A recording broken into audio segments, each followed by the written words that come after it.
What if winning arguments is actually making you lose? What if real power comes from actions, not words? Hello and welcome to Smart Wealth. Today we're breaking down Law 9 from the 48 Laws of Power. Win through your actions, never through argument. In this lesson, you'll learn why proving yourself with actions is far more powerful than trying to win debates, and how results silence everyone. Let's dive in. Law 9. Win through your actions, never through argument. Judgment. Any momentary triumph you think you have gained through argument is really a Pyrrhic victory. The resentment and ill will you stir up is stronger and lasts longer than any momentary change of opinion. It is much more powerful to get others to agree with you through your actions, without saying a word. Demonstrate, do not explicate. A vizier had served his master for some 30 years and was known and admired for his loyalty, truthfulness, and devotion to God. His honesty, however, had made him many enemies in the court, who spread stories of his duplicity and perfidy. They worked on the sultan day in and day out until he too came to distrust the innocent vizier and finally ordered the man who had served him so well to be put to death. In this realm, those condemned to death were tied up and thrown into the pen where the sultan kept his fiercest hunting dogs. The dogs would promptly tear the victim to pieces. Before being thrown to the dogs, however, the vizier asked for one last request. "I would like 10 days' respite," he said, "so that I can pay my debts, collect any money due to me, return items that people have put in my care, and share out my goods among the members of my family and my children, and appoint a guardian for them." After receiving a guarantee that the vizier would not try to escape, the sultan granted this request. The vizier hurried home, collected 100 gold pieces, then paid a visit to the huntsman who looked after the sultans. Transgression of the law. In 1301 BC, the Roman consul Publius Crassus Divus Mucianus, laying siege to the Greek town of Pergamus, found himself in need of a battering ram to force through the town's walls. He had seen a couple of hefty ship's masts in a shipyard in Athens a few days before, and he ordered that the larger of these be sent to him immediately. The military engineer in Athens who received the order felt certain that the consul really wanted the smaller of the masts. He argued endlessly with the soldiers who delivered the request. The smaller mast, he told them, was much better suited to the task, and indeed it would be easier to transport. The soldiers warned the engineer that their master was not a man to argue with, but he insisted that the smaller mast would be the only one that would work with the machine that he was constructing to go with it. He drew diagram after diagram and went so far as to say that he was the expert and they had no clue what they were talking about. The soldiers knew their leader and at last convinced the engineer that it would be better to swallow his expertise and obey. After they left, though, the engineer thought about it some more. What was the point, he asked himself, in obeying an order that would lead to failure? And so he sent the smaller mast, confident that the consul would see how much more effective it was and reward him justly. When the smaller mast arrived, Mucianus asked his soldiers for an explanation. They described to him how the engineer had argued endlessly for the smaller mast, but had finally promised to send the larger one. Mucianus went into a rage. He could not concentrate on the siege, or consider the importance of breaching the walls before the town received reinforcements. All he could think about was the impudent engineer, whom he ordered to be brought to him immediately. Arriving a few days later, the engineer gladly explained to the consul one more time the reasons for the smaller mast. He went on and on, using the same arguments he had made with the soldiers. He said it was wise to listen to experts in these matters, and if the attack was only tried with the battering ram he had sent, the consul would not regret it. Mucianus let him finish, then had him stripped naked before the soldiers and flogged and scourged with rods until he died. Interpretation. The engineer, whose name has not been recorded by history, had spent his life designing masts and pillars and was respected as the finest engineer in a city that had excelled in science. He knew he was right. A smaller ram would allow more speed and carry more force. Larger is not necessarily better. Of course, the consul would see his logic and would eventually understand that science is neutral and reason superior. How could the consul possibly persist in his ignorance if the engineer showed him detailed diagrams and explained the theories behind his advice? The military engineer was the quintessence of the arguer, a type found everywhere among us. The arguer does not understand that words are never neutral, and that by arguing with a superior, he impugns the intelligence of one more powerful than he. He also has no awareness of the person he is dealing with. Since each man believes that he is right, and words will rarely convince him otherwise, the arguer's reasoning falls on deaf ears. When cornered, he only argues more, digging his own grave. Once he has made the other person feel insecure and inferior in his beliefs, the eloquence of Socrates could not save the situation. It is not simply a question of avoiding an argument with those who stand above you. We all believe we are masters in the realm of opinions and reasoning. You must be careful then. Learn to demonstrate the correctness of your ideas indirectly. Observance of the law. In 1502 Italy, an enormous block of marble stood in the works department of the church of Santa Maria del Fiore. It had once been a magnificent piece of raw stone, but an unskillful sculptor had mistakenly bored a hole through it where there should have been a figure's legs, generally mutilating it. Piero Soderini, Florence's mayor, had contemplated trying to save the block by commissioning Leonardo da Vinci to work on it, or some other master, but had given up since everyone agreed that the stone had been ruined. So, despite the money that had been wasted on it, it gathered dust in the dark halls of the church. This was where things stood until some Florentine friends of the great Michelangelo decided to write to the artist, then living in Rome. He alone, they said, could do something with the marble, which was still magnificent raw material. Michelangelo traveled to Florence, examines the stone, and came to the conclusion that he could in fact carve a fine figure from it by adapting the pose to the way the rock had been mutilated. Piero Soderini argued that this was a waste of time. Nobody could salvage such a disaster, but he finally agreed to let the artist work on it. Michelangelo decided he would depict a young David, sling in hand. Weeks later, as Michelangelo was putting the final touches on the statue, Soderini entered the studio. Fancying himself a bit of a connoisseur, he studied the huge work and told Michelangelo that while he thought it was magnificent, the nose, he judged, was too big. Michelangelo realized that Soderini was standing in a place right under the giant figure and did not have the proper perspective. Without a word, he gestured for Soderini to follow him up the scaffolding. Reaching the nose, he picked up his chisel as well as a bit of marble dust that lay on the planks. With Soderini just a few feet below him on the scaffolding, Michelangelo started to tap lightly with the chisel, letting the bits of dust he had gathered in his hand fall little by little. He actually did nothing to change the nose, but gave every appearance of working on it. After a few minutes of this charade, he stood aside. "Now look at it." "I like it better," replied Soderini. "You've made it come alive." Dogs. He offered this man the 100 gold pieces and said, "Let me look after the dogs for 10 days. The huntsman agreed, and for the next 10 days the vizier cared for the beasts with great attention, grooming them well and feeding them handsomely. By the end of the 10 days, they were eating out of his hand. On the 11th day, the vizier was called before the sultan, the charges were repeated, and the sultan watched as the vizier was tied up and thrown to the dogs. Yet when the beasts saw him, they ran up to him with wagging tails. They nibbled affectionately at his shoulders and began playing with him. The sultan and the other witnesses were amazed, and the sultan asked the vizier why the dogs had spared his life. The vizier replied, "I have looked after these dogs for 10 days. The sultan has seen the result for himself. I have looked after you for 30 years, and what is the result? I am condemned to death on the strength of accusations brought by my enemies." The sultan blushed with shame.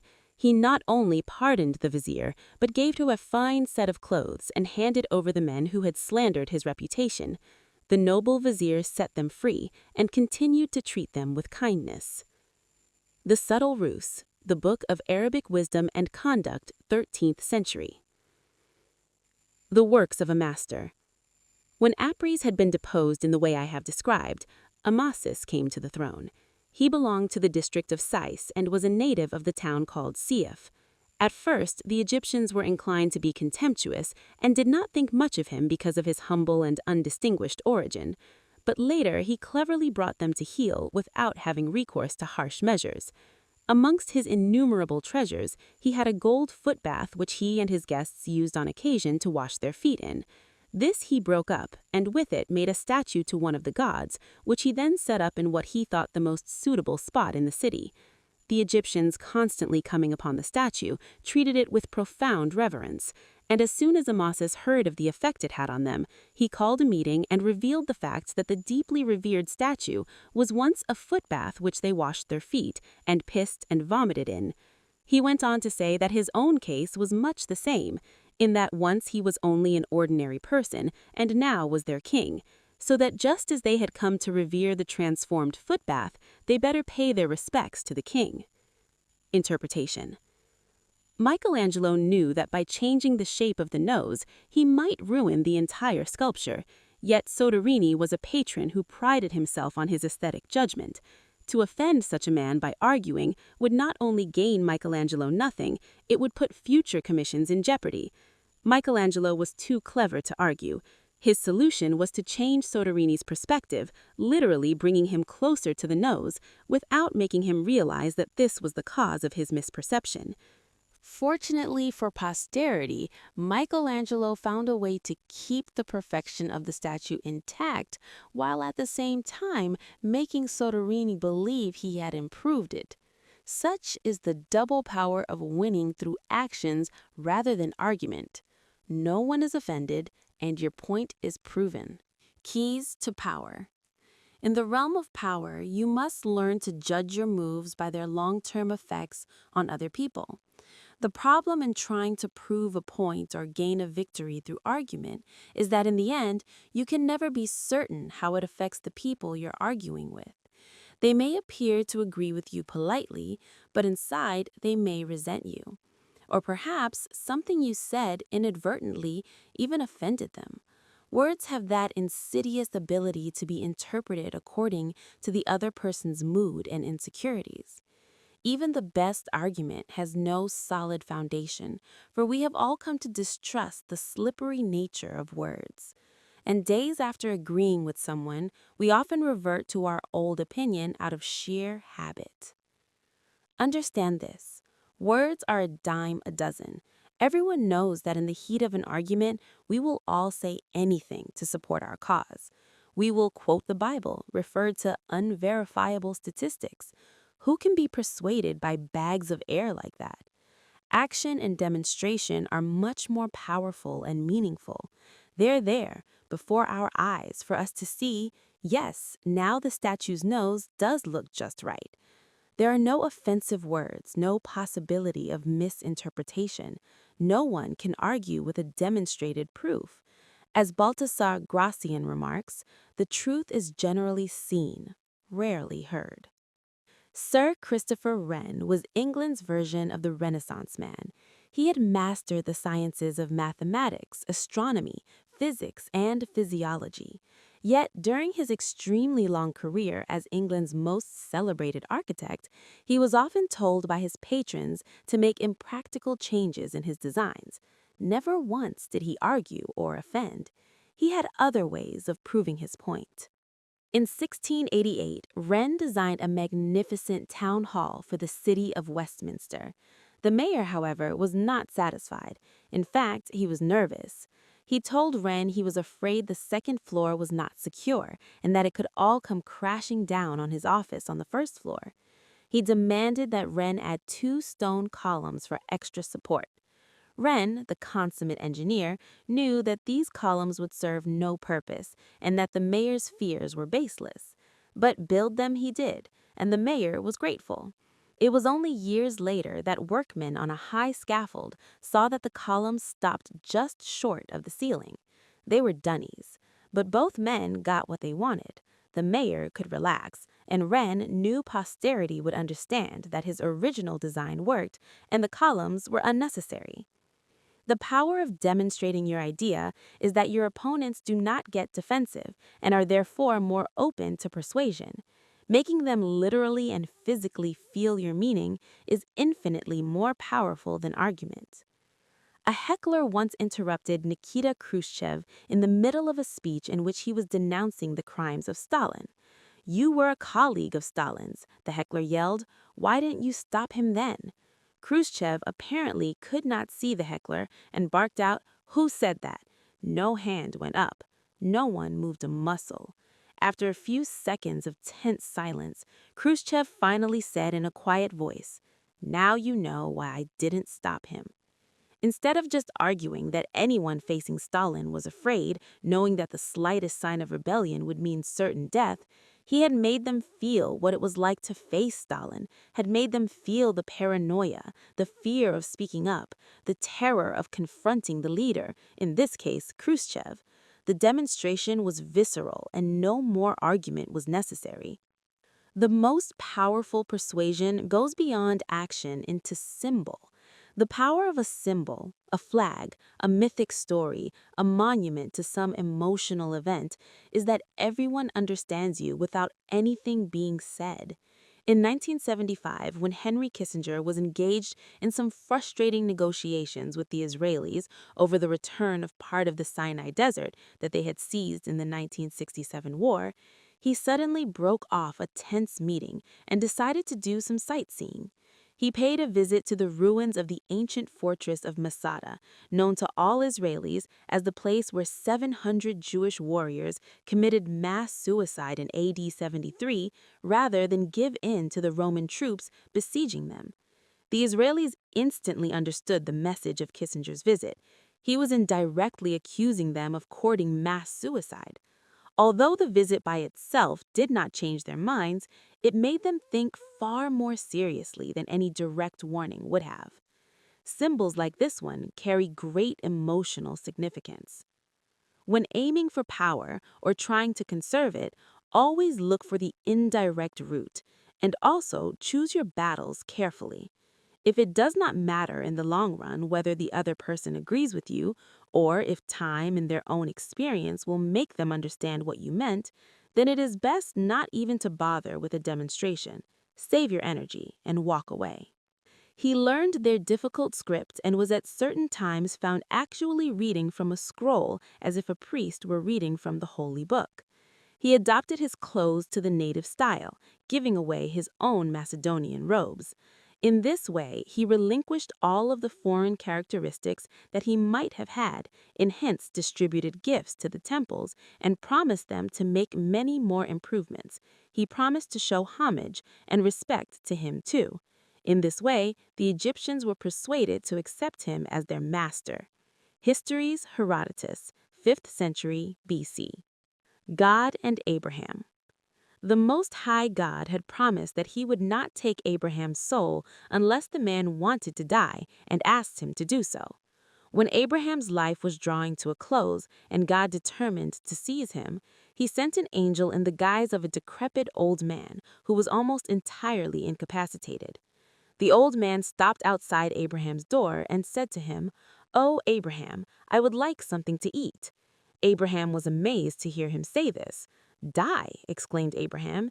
"It would be better for you than to go on living in that condition." Abraham always kept food ready at his home for passing guests, so he gave the old man a bowl containing broth and meat with breadcrumbs. The old man sat down to eat. He swallowed laboriously with great effort, and once when he took some food, it dropped from his hand, scattering on the ground. "Oh, Abraham," he said, "help me to eat." Abraham took the food in his hand and lifted it to the old man's lips, but it slid down his beard and over his chest. "What is your age, old man?" asked Abraham. The old man mentioned a number of years slightly greater than Abraham's old age. Then Abraham exclaimed, "O Lord our God, take me unto you before I reach this man's age and sink into the same condition as he is in now." No sooner had Abraham spoken those words than God took possession of his soul. The Subtle Ruse, the Book of Arabic Wisdom and Guile, 13th century. Image, the seesaw. Up and down go the arguers, getting nowhere fast. Get off the seesaw and show them your meaning without kicking or pushing. Leave them at the top and let gravity bring them gently to the ground. Authority. Never argue. In society, nothing must be discussed. Give only results. Benjamin Disraeli, 1804 to 1881. Reversal. Verbal argument has one vital use in the realm of power: to distract and cover your tracks when you are practicing deception or are caught in a lie. In such cases, it is to your advantage to argue with all the conviction you can muster. Draw the other person into an argument to distract them from your deceptive move. When caught in a lie, the more emotional and certain you appear, the less likely it seems that you are lying. This technique has saved the hide of many a con artist. Once, Count Victor Lustig, swindler par excellence, had sold dozens of suckers around the country a phony box with which he claimed to be able to copy money. Discovering their mistake, the suckers generally chose not to go to the police rather than risk the embarrassment of publicity. But this Sheriff Richards of Remsen County, Oklahoma, was not the kind of man to accept being conned out of $10,000, and one morning he tracked Lustig down to a hotel in Chicago. Lustig heard a knock on the door. When he opened it, he was looking down the barrel of a gun.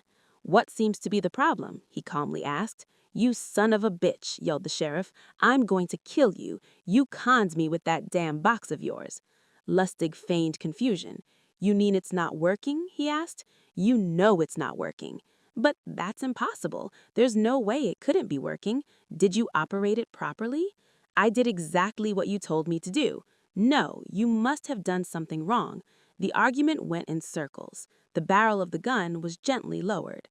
Lustig next went to phase 2 in the argument tactic. He poured out a whole bunch of technical gobbledygook about the box, completely beguiling the sheriff, who now appeared less sure of himself and argued less forcefully. "Look, I'll give you your money back right now. I'll also give you written instructions on how to work the machine, and I'll come out to Oklahoma to make sure it's working properly. There's no way you can lose on that." The sheriff reluctantly agreed. To satisfy him totally, Lustig took out 100 $100 bills and gave them to him, telling him to relax and have a fun weekend in Chicago. Calmer and a little confused, the sheriff finally left. Over the next few days, Lustig checked the paper every morning. He finally found what he was looking for: a short article reporting Sheriff Richards' arrest, trial, and conviction for passing counterfeit notes. Lustig had won the argument. The sheriff never bothered him again. Arguments don't win respect. Even if you win the debate, you lose the person. Words create resistance. Actions create belief. People trust what they see, not what they hear. Real power is proven, not explained. Think about a workplace. One person argues all the time, tries to prove he is right. People get annoyed. They resist him. Now another person stays calm. He doesn't argue. He delivers results. Projects succeed. People trust him. Not because he talked more, but because he showed more. Key points. Number 1. Don't argue to prove yourself. It creates resistance. Number 2. Let your results speak. Actions build trust faster. Number 3. Stay calm under pressure. Emotion weakens your position. Number 4. Convince through action, not through words. And number 5. Win silently. Success is the best argument. Remember, arguments make noise. Actions make power. Show it, and let the results silence everyone.